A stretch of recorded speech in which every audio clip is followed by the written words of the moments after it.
সুপ্রিয় দর্শক, আসসালামু আলাইকুম। Welcome to back my Shiuli's kitchen. Shiuli's কিচেনে সবাইকে আমন্ত্রণ জানাচ্ছি ঘরোয়াভাবে একটি চটপটি রেসিপি দেখার জন্য। ঘরে যে যে উপকরণ থাকবে ঝটপট তৈরি করে নিতে পারবেন এই রেসিপিটি দেখার পর।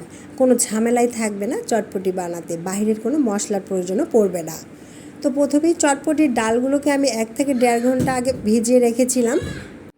ডালগুলোকে প্রায় 1 থেকে 1.5 ঘন্টা আগে ভিজিয়ে রাখতে হবে। ডালগুলো ভিজানো হয়ে গেলে আমি প্রেশার কুকারে এটাকে করে নেব, তাই আমি প্রেশার কুকারে দিয়ে দিচ্ছি। প্রেশার কুকারে এটাকে করার চেষ্টা করবেন, তাহলে খুব তাড়াতাড়ি গলে যায়, না হলে নর্মালভাবে করতে গেলে একটু সময় লাগে।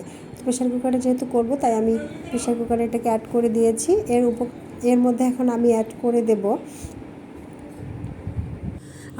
এর মধ্যে অ্যাড করে দেবো কিউব করা আলু। তো আপনারা চাইলে আলুটাকে আলাদাভাবে সিদ্ধ করে নিতে পারেন, নিয়ে এর মধ্যে অ্যাড করতে পারেন। তবে আমি যেহেতু কোনো ঝামেলা ছাড়াই আজকে চটপটি করে দেখাবো, তাই একেবারে সহজভাবে দেখালাম। এখানে দিয়ে দিয়েছি প্রায় আধা চা চামচের মতো রসুন বাটা, আর অ্যাড করে দেবো আধা চা চামচের মতো আদা বাটা।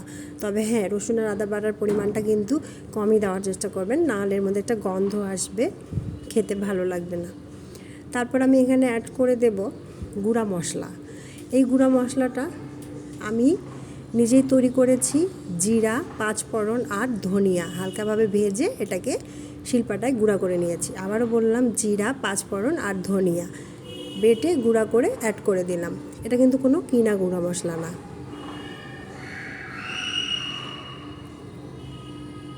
তারপর আমি অ্যাড করে দেব লবণ আধা চা চামচ। তারপর অ্যাড করে দেব তেল আধা কাপের মতো।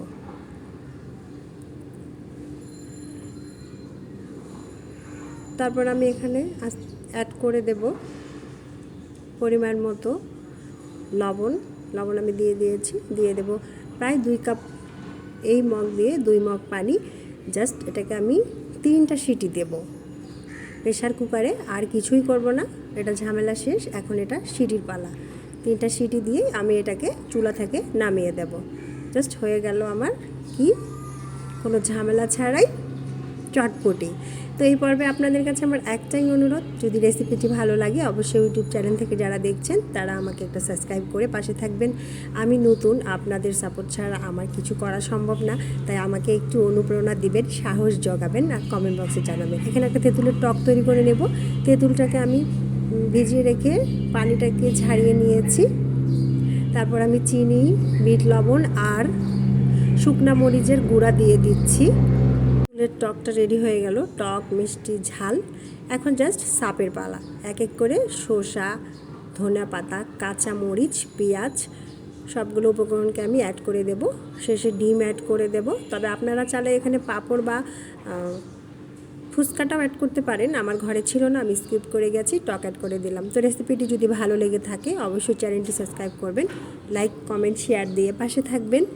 আরও ওরকম মজার রেসিপি পেয়ে যাবেন আমার চ্যানেলে। ততদিনে ভালো থাকেন অনেক বেশি। আর যারা ফেসবুক পেজ থেকে দেখছেন অবশ্যই আমার পেজটি ফলো করবেন। আসলে নতুনদের একটু সাপোর্ট দেওয়া উচিত। আপনারা যদি একটু কমেন্ট করে বলেন রেসিপিটি কেমন হয়েছে, তাদের কাজের আগ্রহটা একটু বেড়ে যায়। তো ঠিক আছে, সবাই ভালো থাকেন, সুস্থ থাকেন। আল্লাহ হাফেজ, আবারও দেখা হবে।